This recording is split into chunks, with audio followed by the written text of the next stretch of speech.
Can't have it. Can't have it. I said, you said you had some grudges. Who are your grudges against? Well, number one, and my wife constantly reminds me to tone down. I brought that guy back from Israel, John Deminick. It was my Freedom of Information Act which proved not only that he was innocent, but who Ivan really was. The case was so sensitive, members of Congress would say, Jim, I love you, but please, don't involve me. I sent my evidence to the Sixth Circuit Court in Cincinnati. They wouldn't accept it.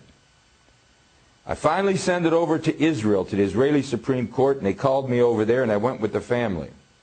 I did a live interview, satellite, with Brian Gumbel, and I said, when they put this innocent man to death, they're going to lose $15 to $20 billion every year they get from the American taxpayers. And Brian Gumbel says, what are you talking about?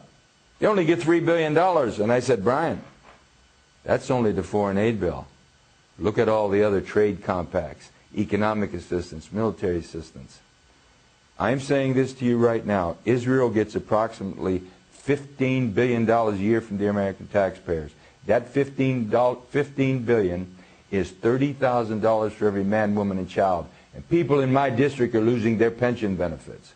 So I was targeted big time. By the Israelis? The Israeli Supreme Court looked at the evidence, could not refute it.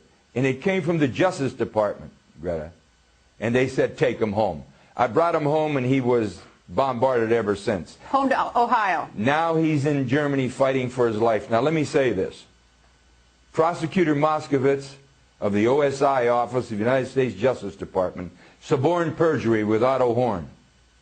The documents clearly state who Ivan the Terrible was, a man named Ivan Marchenko, not Deminick. And they had to release him. And now they can't live with it. They couldn't live with Jim Traficant, having beaten him in 1983. I was a walking symbol of defiance. And now they have this man in Germany. And if someone doesn't look into this, the American people should be ashamed of themselves. When you allow one American to be violated, you threaten the freedoms of every American. And I can't understand this, why no one in Congress is raising their voice. And the reason is very simple.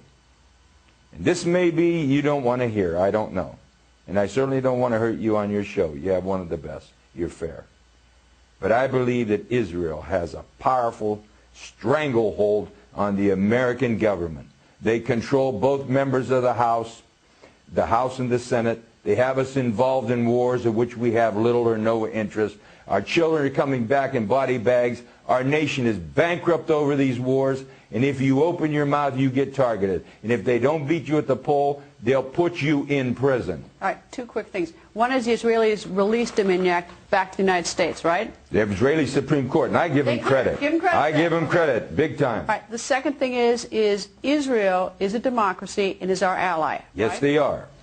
So you have no... And they should be our ally. Okay. They are our friends over in that troubled part of the world. So explain to me what you see as, why you target or why you have a grudge against the Israelis.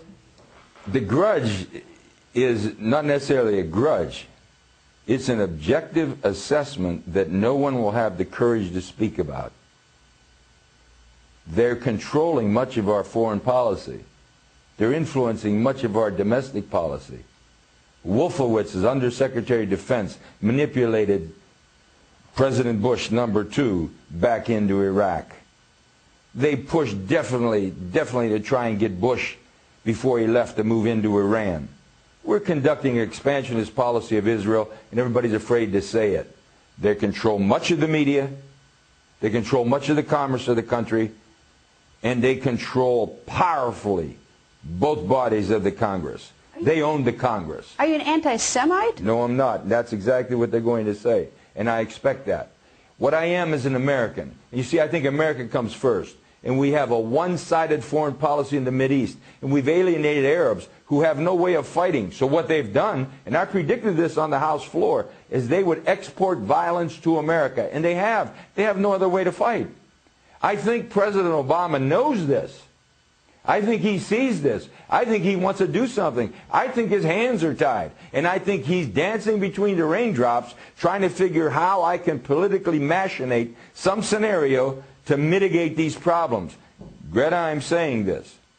America is in danger if America doesn't take back the government without foreign interference.